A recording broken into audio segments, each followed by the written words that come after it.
Welcome back to more Uncut Long War 2. Today we're going to get introduced to a new soldier. This one was brought to you by Daniel Michalchuk. Liam Markholes was a child when the aliens invaded. He was maimed by shrapnel from the very first car that was destroyed by an alien plasma cannon.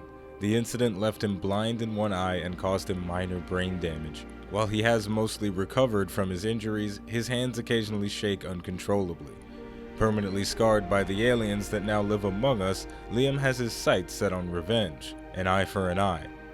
Although his injuries make precision combat difficult, the Xcom recruiters noted his accuracy is near perfect when his hands are under control. And taking him on board the Avenger as an Xcom operative is risky, as his fellow soldiers can never be sure if he'll hit or miss. But as we've seen from his first mission, when it counts, Liam is a great shot. Here we go. Today's Guerrilla Ops mission is Operation Iron Slap. Our objective for today is to recover an item from an Advent facility. The enemy activity is very light and the reward is 27 intel and an intel package. But possibly more important than that, we're looking to counter a dark event. If you've played the base game, then you already know these are events that provide lethal benefits to Advent's forces.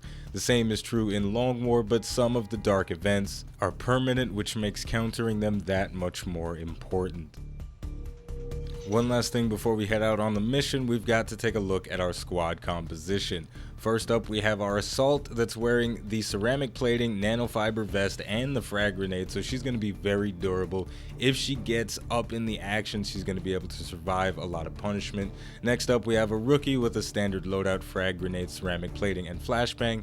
The technical class coming in with 2 frag grenades and the ceramic plating, and she also has access to the rocket launcher and the flamethrower. Next up, we've got Mark Barden coming in as our sharpshooter with the smoke grenade, pistol, and the ceramic plating. And finally, we have our infantry with a frag grenade, armor penetrating rounds, and ceramic plating. Now, our infantry, Solomon Slayer Gomez, provided by Saulo, is wearing a piece of equipment that was provided by Grimmy's loot mod.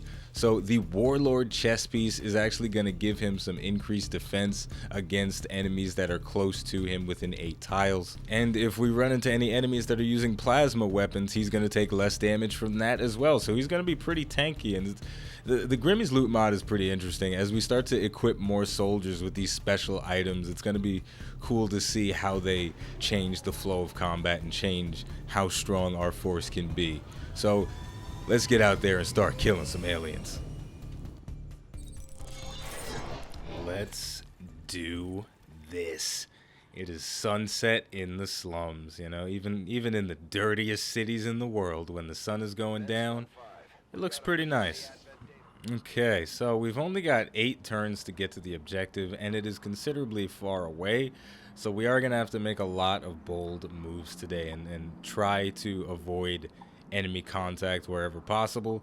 But the enemy readiness on this mission was set to vulnerable, or it was stated that it's vulnerable. So that may actually change. That's something I haven't been paying attention to, and that may change the way the pods are spread out around the objective. So we may find that it's easier for us to actually get inside and get to where we need to get to without making contact with the enemy. So we'll find out soon enough. But you know, the slums look really nice with this environment. You know, it's very beautiful, and it looks like we've made contact with an enemy pod. They're just hanging out in the street. They're just shooting the breeze, blocking up traffic. You know, normal stuff. Nothing crazy. Probably doing drugs, but you know, it's okay. It's okay. Yeah, of all the environments in Xcom 2, they're all enjoyable, but I do like the slums the most because they are gritty and dirty, and I suppose they feel the most relatable, because I don't want to say my neighborhood looks kind of like the slum areas in Xcom, because that's a bit of an exaggeration, but it's not too far off. For anybody that's curious, I live in the Bronx, New York City. Fun fact for you right there. Let's advance Mark Barden just a tad so we can get a peek at where that pod is. Yeah, they're still hanging out in the middle of the street, which is irritating but manageable. So we can continue advancing. We're going to keep to our blue moves for now, being as cautious as possible, trying not to reveal ourselves before we are ready to do so. But yeah, it does remind me of an urban environment, the ghettos, or whatever you want to call it. It's got that. It feels like home. It feels like home. But yeah, it's nice. And if they were going to make an XCOM television show, which I still think would be a fantastic idea, and Solomon Gomez does not have any good locations to move to just yet. Actually, this is a decent spot. It has potential to get him flanked, but I'll try it. We got to move forward every turn.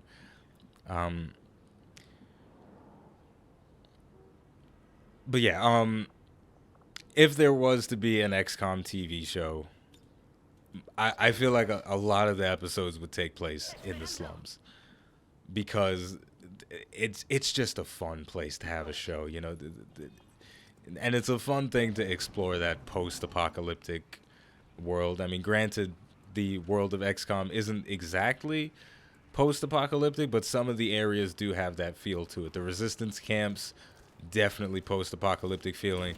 Looks like we got these 3 Advent troopers that are fusing together: a Rocketeer, which is a new one, a Gunner, and a Trooper. So there are 2 pods that are clumped very close together, and we're not really going to be able to deal with them in a timely manner. So what we're going to try and do is go around.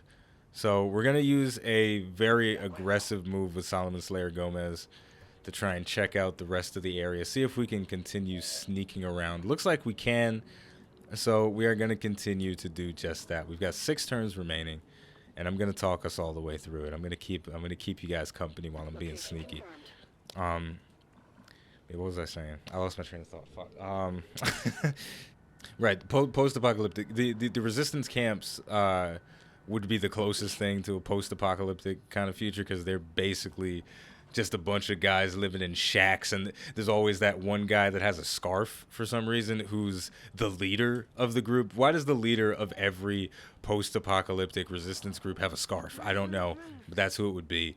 Because there's even a picture with XCOM, a drawing, an illustration made by the XCOM, the art team or whatever.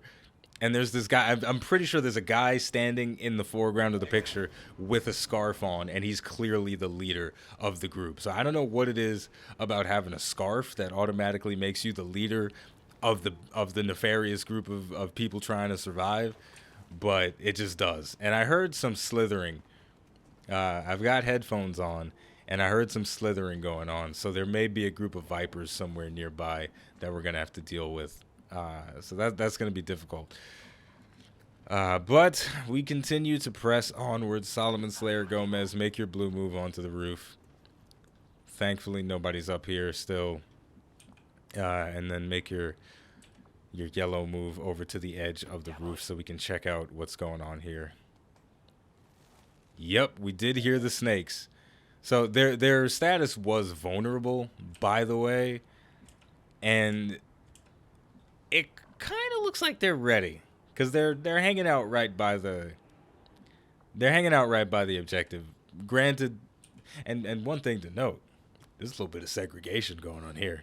Vipers hanging out with Vipers, Advent hanging out with Advent. Come on, guys, get it together. Affirmative action is needed for the Advent military forces. So let's get everybody up onto this roof now. Now that we've got eyes on what I assume is every single pod in the area, at this point, I feel I can confidently say when the enemy activity is light, there are 3 pods on the map.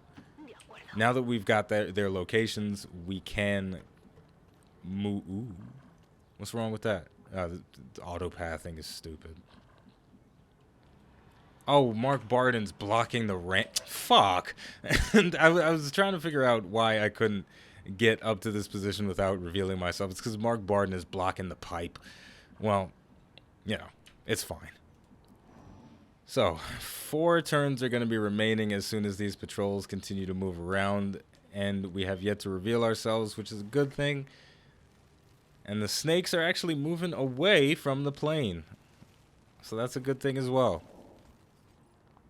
We may, in fact, be able to get to this objective without triggering any pods. Let's see if we can do it. Solomon is leading the charge. Saulo, your boy, is putting in work. All right, we've got eyes on everybody. Look, like, just for a second, once again, we got to take a look at how beautiful this game looks. The shadows, the depth of field, the colors. It's fantastic. Anyway, I don't see the door. I guess there's a door around back. Okay, we're gonna have to go around back. From the looks of things, though, Solomon is going to be the only one to really get in and be able to actually get to the objective. Everybody else may wind up chilling on the roof for the remainder of the mission. So let's get Mark Barden up there, since he is a sniper, and we are probably gonna have to fire some shots. You know, we'll want him to stay up there. And Sheila fires. The technical class, from what I've noticed, is a very close range class, so we're probably going to want to give her a PCS for mobility and maybe lighten her load just a bit, because I've got more items on her than she's ever going to get to use. She's got 2 grenades, 2 charges on her flamethrower, and 1 rocket launcher, so she can pretty much use an explosive at the end of every action for the entirety of a mission. But the issue is that they are all relatively close range. And then Akina Pile, she is our assault for the day. She's going to move in closer as well, get her boots on the ground instead of on the ceiling or the roof. And then there we go. We're in position, and then everybody else can just... we can overwatch, but it doesn't really matter because we're not going to get revealed. Yeah, they're walking away. So maybe this is what they mean when they say enemy is vulnerable. We're actually playing a stealth game today. I hope I'm playing some... Oh, wait a minute now. Snakes are coming back. Snakes are coming to... I forgot my lozenges. I forgot something in my bag in the office. We've got to go back. I think I've got a pretty good snake voice, don't you? All right, let's continue moving around. This might be... Is there a turret on the roof? No. They didn't even put a turret on the roof. How dare they make this so easy for me? All right, I'm pretty sure we can get into the position of the objective on this turn. And then we can call in the Sky Ranger. The Sky Ranger is actually going to take 4 turns to get here. So that's going to be annoying. Look at this. We're playing stealth comm today. All right. So it's about to get real. It is definitely about to get real. We do know that there is a pod of Advent sneaking around somewhere behind us. So the roof may prove to be a dangerous position for our guys up here when we do finally kick things off. If that pod could actually come up here on the next turn. So I think what I'm going to do is climb down. I think as much of an advantage as we get from being high up, I think at the very least it'll be better for us to change to a different roof. Yeah, I think we're gonna make a sacrifice here. We're gonna sacrifice our height advantage for a little bit of extra safety, because this is crunch time right now, and this is pretty damn cool. What's going on? So, and I want to make sure that this goes as smoothly as possible. We're playing a very intelligent game today, folks. A very intelligent game. Our rookie, we may as well keep him far away from the Vipers. Mary Cruz Martinez. That is our rookie for the day.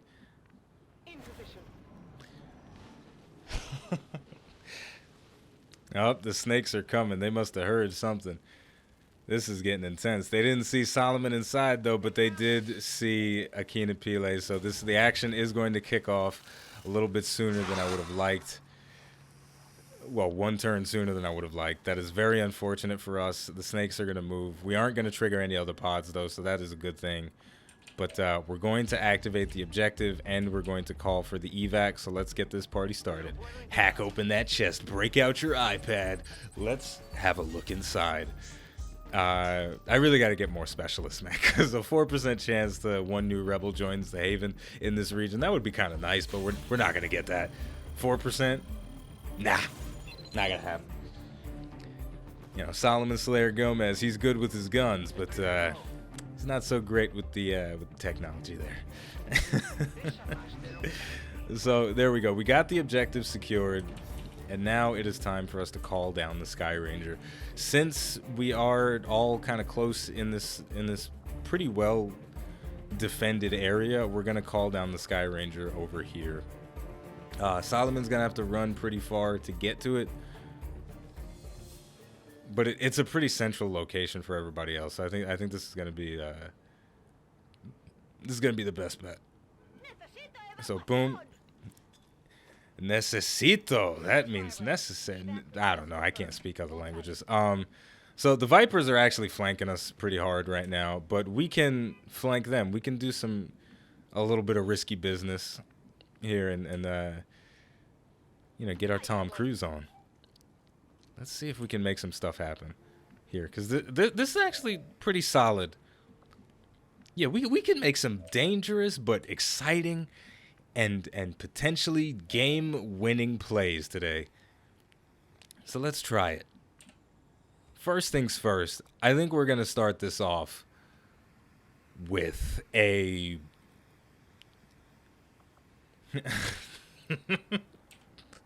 Alright. That seems stupid. I'm not going to do that. Alright, hold on. I'm gonna save my game real quick. There are very few times where I would actually save Scum.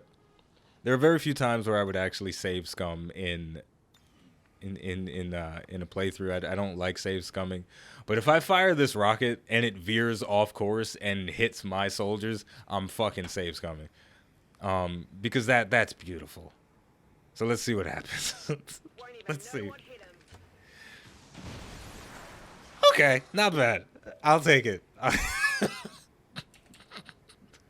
And I made a door for Solomon so that Slayer about to break out.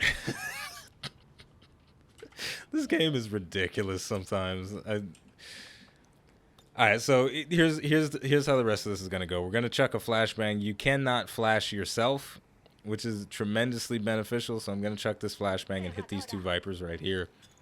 So they're not going to be able to use the bulk of their abilities that would have raised my salt and blood pressure levels through the roof.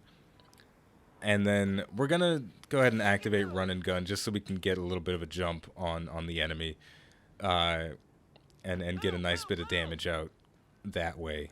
Boom. Now we've got both of these Vipers flanked. They do have a pretty hefty innate dodge chance and defense stat, it looks like. Because even when they're flanked, we don't have a 100% chance to hit them. But we're going to try our best. Dookie blasted. That's what I'm talking about. 10 damage crit. That was brutal. Solomon, at this point, I want him to stay where he is and just overwatch. Yeah, we're gonna leave him where he is because we've got 4 turns, so we don't really have to rush. We can bide our time until the enemy gets here. We're gonna use the rapid, or until the evac gets here. We're gonna use the rapid targeting ability with our holo targeter on Mark Barden. He is our sharpshooter, so that is going to slightly increase our chance to hit by 10. And the cool thing about rapid targeting is once every 4 turns, you can use your holo targeter as an instant action, which means you can target and then fire your sniper rifle. Very nice. And the holo target, the bonus to aim, is going to apply to everyone for that turn, but everybody already made their moves, so that doesn't really matter at this point. But this is going really well. We've got the objective in tow. The tongue is going to miss. My man was fighting in the jungles, okay? He knows how to dodge a snake tongue. Are there jungles in Brazil? I don't know. We are going to get flanked a little bit, take some nice damage right there, and we are going to get the panic and the hunker down, which is not good, and that poison is going to kill us on the next turn, or on this turn, actually. Alright, it's going to bleed us out. We don't have a med kit. So I think that rookie's actually done for, which is very unfortunate. But that's why you bring a rookie. All right, that's why you bring a rookie, so you have a body. You got to have an expendable body. All right, but at this point though, we gotta get in there. We got to get aggressive. How to do that? How to do that? Mark Barden, still 77% chance of the hit. He's got steady hands. That ability, if he doesn't move, he gains an aim bonus on his subsequent turns. So Mark Barden is a freaking badass. Damn straight. Shot it right in the center of mass in that meaty part of the snake. I guess the snake booty, that would be. You know what I'm talking about. Like, if you look at the snake, like right under the torso, they got that meaty portion. That's the snake booty. That's where Mark Barden was aiming. All right. Now, as for Akina, she's in a bit of trouble because she is poisoned, so she doesn't have a lot of accuracy. We're going to go ahead and pick up that loot. Elerium Core Lockbox Advanced Suppressor. Boom. Give me that. Shit. Popped another pod. All right. Well, they were probably going to come in the next turn anyway.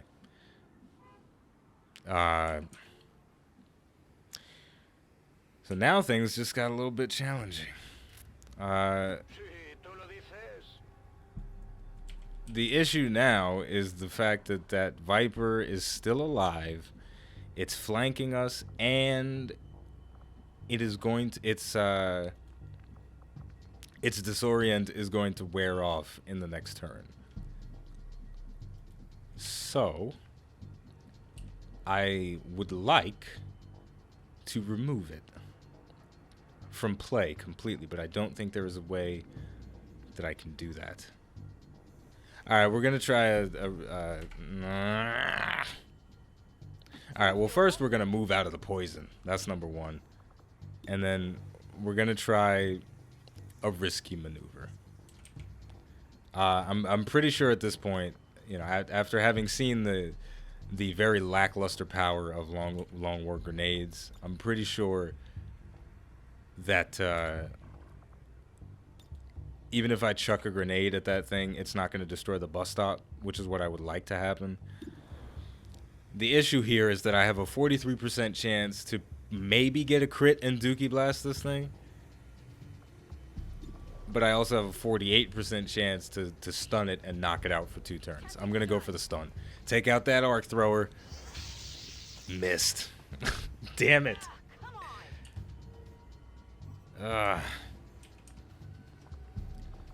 What can we?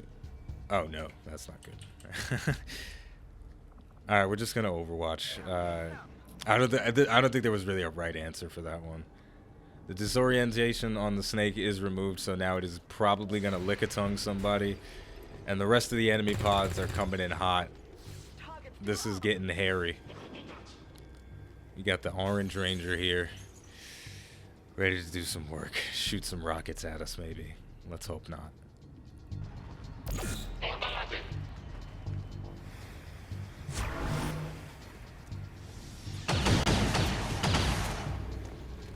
I'm taking fire!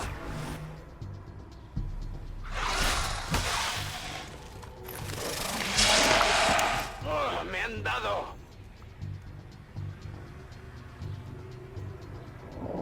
Who's got a med kit? Alright, so we got 2 more turns until evac arrives. Everybody is in the perfect position to evac, so that's not something we have to worry about.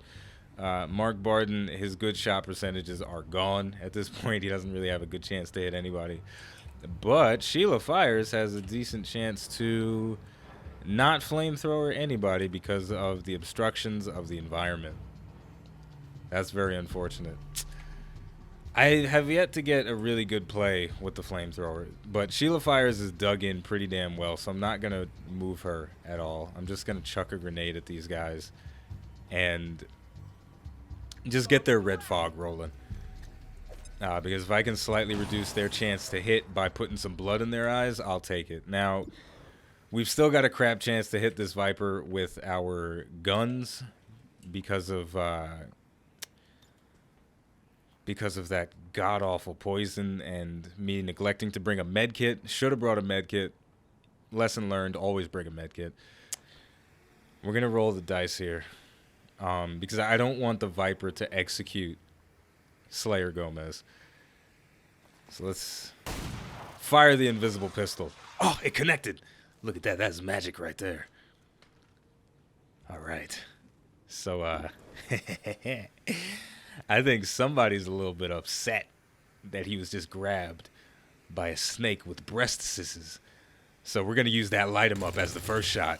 It's not going to crit because this game is annoying sometimes. And then we're going to use our second action to get into some full cover with Mr. Gomez. Oh, that stupid snake, man. That stupid snake.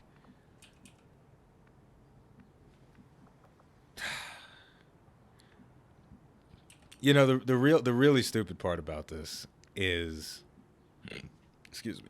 The really stupid part about this is there's no way I can guarantee a kill on. Oh, yes, I can. The frag grenade can do 2 damage. All right. So I think we're good to go. Get that shit out of here. Here, catch. Boom. I don't care about the loot. Well, I care, but, you know, can't have everything. Oh, please, no. Please don't come in range to stun me. All right, so we've got 2 turns until evac. This is very tense, waiting for the Sky Ranger to arrive. Can we turn on the turbo thrusters, please? Or something, because we need to get out of here now. I mean, please. Every time they roll the dice, that is somebody that could die, and there's a lot of chances for them to roll the dice. And you know what's even worse? If they hit somebody, I'm willing to guarantee that they're gonna panic. All right, so loot's gonna expire. Still getting the poison tick. That poison has potential to make me panic as well. Which, if I panic from the poison, I may uninstall this game. I'm telling you right now.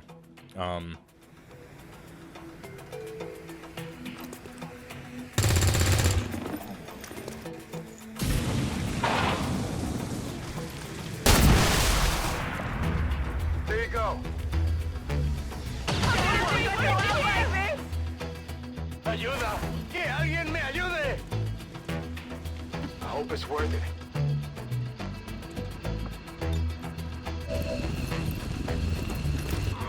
Why me?